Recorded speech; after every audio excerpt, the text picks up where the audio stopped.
Hola, nosotros somos internos de último año de la Cátedra de Cirugía 4.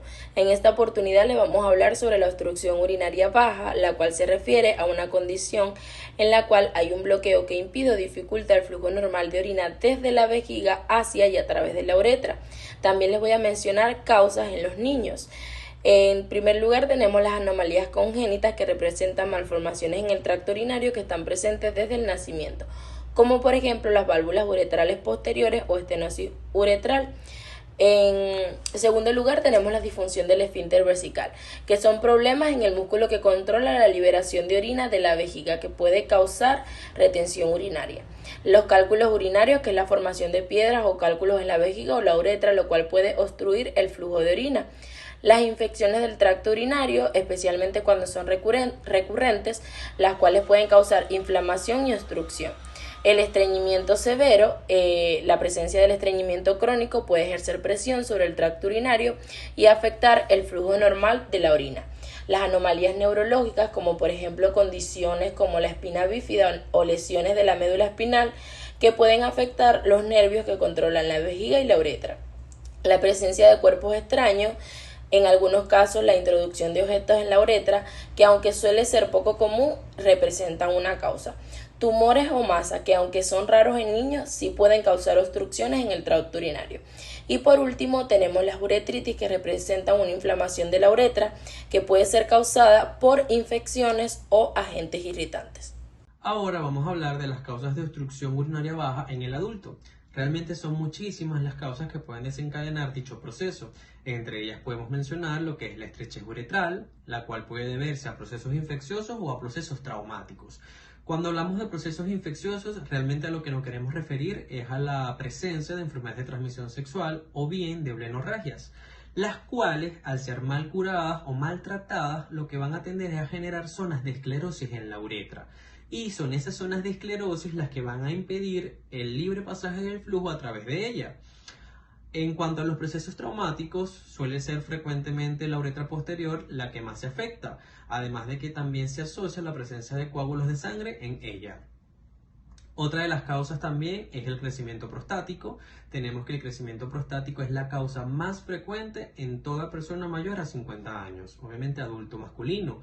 Algo muy importante entonces es que cuando nos llegue ese paciente mayor a 50 años con una clínica sugestiva de un proceso obstructivo urinario bajo, es importante tener en mente que puede deberse a un crecimiento prostático. Entonces, algo también que debemos tener en cuenta es que debemos hablar de crecimiento prostático y no de un proceso benigno o maligno, porque eso solamente lo vamos a saber es cuando tengamos los resultados de la biopsia en mano. También tenemos las obstrucciones que se deben a una extensión, bien sea de un cáncer prostático o un cáncer uterino. Y algo muy importante es que este proceso obstructivo se da por fenómenos de compresión. Es decir, es ese tumor primario, ese tumor prostático, ese tumor uterino que van a comprimir como tal la uretra y van a impedir que el flujo o la orina pueda llegar a descender a la uretra posterior. Entonces hay que hacer esa distinción porque realmente es un fenómeno compresivo y no propiamente funcional. Continuando con las causas, tenemos la litiasis vesical, en donde los cálculos vesicales generalmente se forman porque hay un inadecuado vaciado de la vejiga y por lo tanto hay concentración de la orina y de todos los elementos presentes en ella. Estos van a tender a cristalizarse y a terminar formando los cálculos. La sintomatología que va a presentar el paciente va a depender de la zona en la que se encuentren ubicados estos cálculos, que pueden ser en la vejiga o en todo el trayecto de la uretra. Entonces el paciente puede referir que tiene dolor al orinar, micción frecuente, sangrado en la orina, una orina turbia o de un color muy oscuro y dolor en hipogastrio. También tenemos el prolapso uterino, que este ocurre cuando el cuello y el fondo uterino descienden por completo a través del introito vaginal. Esto va a producir la eversión completa de la vagina, lo cual también puede ir acompañado de cistocele y de rectocele. Entre los factores predisponentes para el prolapso uterino se encuentran las pacientes multíparas, los partos vaginales, déficit estrogénico, envejecimiento, aquellos pacientes que presentan presión intraabdominal de tipo crónico, entre otros. Por lo general, las pacientes con prolapsos uterinos no presentan como tal una obstrucción urinaria, sino que presentan, por el contrario, una incontinencia urinaria al realizar esfuerzos. Es decir, cuando la paciente puja o realiza algún tipo de esfuerzo, tiene salida involuntaria de la orina. Estenosis uretral. Esta es el estrechamiento anormal de la uretra que impide parcial o totalmente el flujo de la orina de la vejiga hacia el exterior, lo que puede producir procesos infecciosos, inflamatorios y otras complicaciones. Esto se puede presentar en cualquier porción de la uretra y es más frecuente en varones. Existen muchos tipos de estenosis uretral que podemos clasificar en 4 grandes grupos, como lo son las estenosis iatrogénicas, infecciosas inflamatorias, traumáticas y congénitas o idiopáticas. Dentro de las iatrogénicas vamos a conseguir todas aquellas que se producen como consecuencia de procedimientos médicos, como lo son las que se producen por colocación de sondajes a repetición, uretrocistoscopia, cirugía prostática o vesical. En cuanto a las infecciones inflamatorias, vamos a conseguir aquellas que se producen por uretritis gonocócica, por líquido escleroso, por cáncer prostático o por cáncer de uretra. Dentro de las traumáticas vamos a conseguir aquellas como las que se producen por traumatismos perineales en silla de montar o horcajadas y las fracturas pélvicas. En cuanto a las congénitas o idiopáticas, vamos a conseguir todas aquellas anomalías de las membranas mucosas que van a afectar generalmente a la uretra vulvar. Observamos en la imagen, la uretra masculina está compuesta por distintas porciones, las cuales a su vez las podemos agrupar en dos grandes secciones, como lo son la uretra posterior y la uretra anterior. La uretra posterior a su vez está compuesta desde la parte más proximal, que es la prostática, hasta la más distal, que es la membranosa. Y a partir de allí, desde la porción C, D y E, como vemos en la imagen, que la C se corresponde con la porción vulvar, empieza la uretra anterior, que se divide a su vez en una porción vulvar, peniana y navicular. Entonces, empecemos desde la uretra posterior. La porción prostática discurre desde el interior de la próstata y su longitud varía con la edad. En cuanto a la membranosa, ella mide de 1 a 1,5 centímetros de longitud y está situada dentro del diafragma urogenital. Entonces, a partir de allí, uretra anterior, tenemos a la porción vulvar que va desde el diafragma urogenital hasta el ángulo penoscrotal. Esta es ancha y distensible y en su margen ventral desembocan los conductos de las glándulas de Cooper. En cuanto a la porción peniana, esta va desde el ángulo penoscrotal hasta el meato uretral externo y en su vertiente dorsal desembocan las glándulas de Eritré. Y por último, la parte más distal tenemos a la porción navicular que está proximal al meato uretral externo, la cual es el punto más estrecho de la uretra peniana. Continuamos hablando ahora sobre la prostatitis aguda. La prostatitis aguda no es más que un trastorno de la glándula prostática que por lo general se asocia a un proceso inflamatorio y a un proceso infeccioso. Ella va a comprender un amplio espectro de síntomas del tracto genitourinario inferior, caracterizado por síntomas locales como dolor perineal, dolor genital, síntomas miccionales como disuria y poliaquiuria y disfunción sexual en sus diversas manifestaciones, y síntomas sistémicos como la presencia de fiebre, malestar general, fatigas y mialgias, entre otros. La prostatitis aguda es una infección urinaria que es más habitual en varones entre la segunda y la cuarta década de la vida. Y para que sea prostatitis aguda, la evolución de la sintomatología debe ser menor a 3 meses.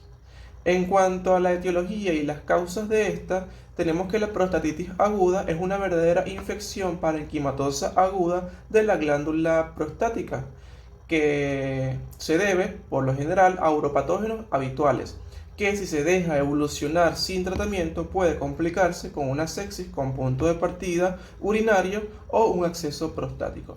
Entonces, entre los uropatógenos habituales tenemos que en los adultos mayores a 45 o 60 años está asociado con frecuencia la Escherichia coli.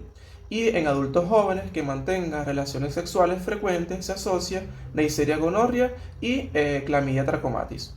Tratamiento de la prostatitis aguda. En el caso del tratamiento antimicrobiano, lo primero que se debe hacer es determinar si el paciente puede cumplirlo vía ambulatoria o si es necesario ingresarlo a hospitalización. En aquel paciente que tenga una buena tolerancia de la vía oral, que no presente síntomas sugestivos de sepsis y que no tenga antecedentes urológicos, entonces pueden comenzar con una fluoroquinolona como un levofloxacino o una ciprofloxacina. También están las cefalosporinas de segunda generación o cotrimoxazol forte, que es ideal para atacar al principal agente etiológico, que es la Escherichia coli.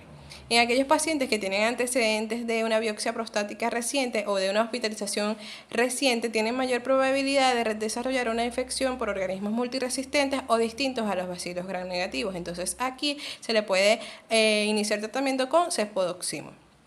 En aquellos casos de los pacientes que no toleran la vía oral, que están sépticos, entonces el tratamiento debe ser vía endovenosa con una ceftriaxona al que se le puede agregar un aminoglucósido como son las amikacinas o la gentamicina. Aquellos pacientes en el que se sospecha de una infección por organismos multiresistentes o una infección nosocomial, se le puede iniciar el tratamiento con carbapenémicos o piperacilina tazobactam. Es muy importante acotar que el tratamiento de la prostatitis aguda debe ser de una duración no menor de 30 días porque así se evitan las recaídas y que la prostatitis puede evolucionar a una prostatitis crónica. Para aliviar los síntomas del paciente que cursa con una prostatitis aguda están los alfa bloqueadores que ayudan a relajar los músculos cerca de la próstata, favoreciendo así al vaciado vesical. También están los inhibidores de la 5-alfa reductasa que ayudan a disminuir el tamaño de la próstata.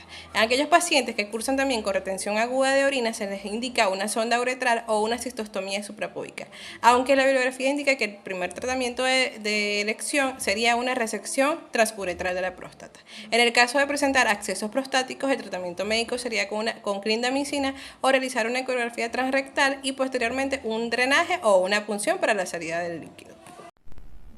En cuanto a la uretritis, tenemos que es la inflamación de la uretra y de las glándulas periuretrales. La clínica va a estar dada por un flujo uretral que puede ser de tipo purulento, mucopurulento, seroso y hasta hemorrágico. También puede cursar con otros síntomas menos severos como es la disuria, la polanquiuria y el prurito uretral. En cuanto a las causas, las vamos a diferenciar o a separar en dos tipos, que son las uretritis gonocóxicas y las no gonocóxicas. Tenemos que la gonocóxica va a estar causada por la bacteria Neisseria gonorrhoeae, mientras que las no gonocóxicas va a ser por diferentes tipos de etiología. También pueden ser bacterianas, pero no la Neisseria gonorrhoeae, entre las que tenemos la Chlamydia trachomatis, el Haemophilus, el Streptococcus y la Gardnerella vaginalis. También tenemos de tipo viral, como es el virus del herpes simple, el adenovirus y el virus del Epstein-Barr. También puede ser por protozoarios, como es la Trichomona vaginale, o por hongos, como es la Cándida. También tenemos algunas etiologías que no son de tipo infeccioso, como puede ser por traumatismos en la uretra, como es el caso del paso de un catéter en la vejiga, la cateterización de la uretra por procedimientos urológicos, un cuerpo extraño en la uretra o por fricción durante el sexo. También puede ser por irritación de la uretra y de causa idiopática.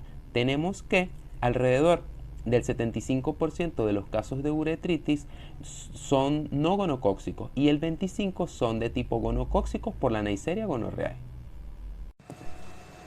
Hablando acerca del tratamiento, vamos a tener que existen dos enfoques de tratamiento para la uretritis. El primero es un enfoque sindrómico, en donde todavía no se tiene el diagnóstico de certeza y por lo tanto se da un tratamiento presuntivo. Y el otro sería un enfoque diagnóstico, en donde ya se ha identificado la bacteria y por lo tanto se da el tratamiento adecuado.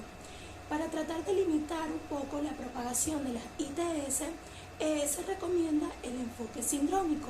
Por lo tanto, para aquellas uretritis con secreción se va a considerar que estas son causadas por Neisseria gonorrhoeae.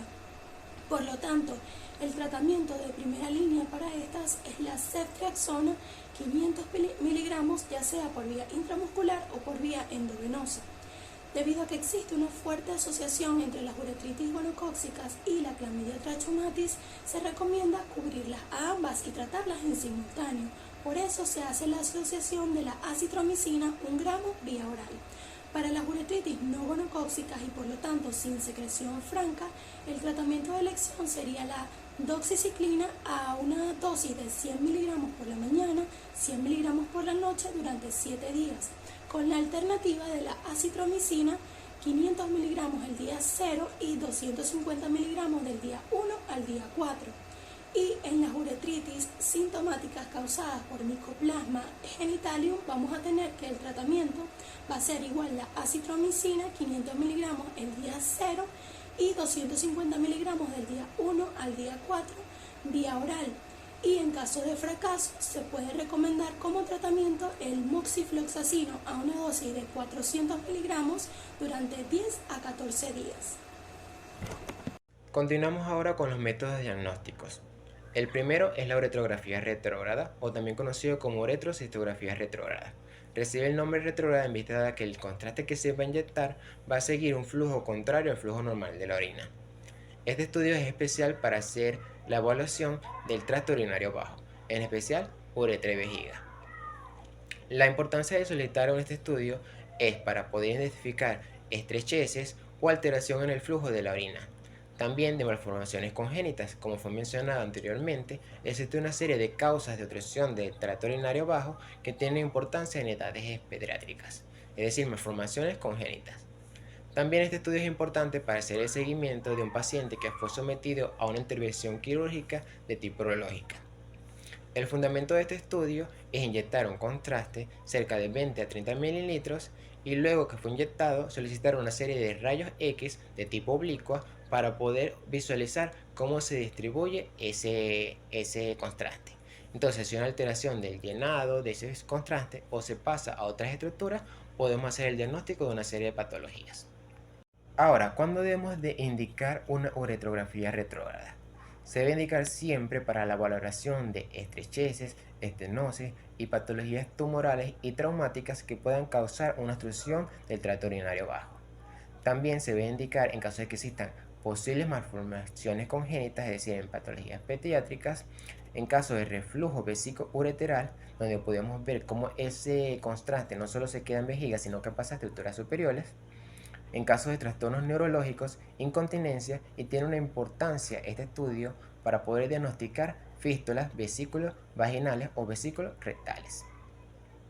Para finalizar, comentaremos ureteroscopia, que constituye en la actualidad una de las principales opciones de tratamiento en las litiasis renoureterales. Es la técnica endurológica que permite el acceso al tracto urinario superior de manera más sencilla y mínimamente invasiva, de forma retrógrada o anterógrada, ya sea con fines diagnósticos o terapéuticos.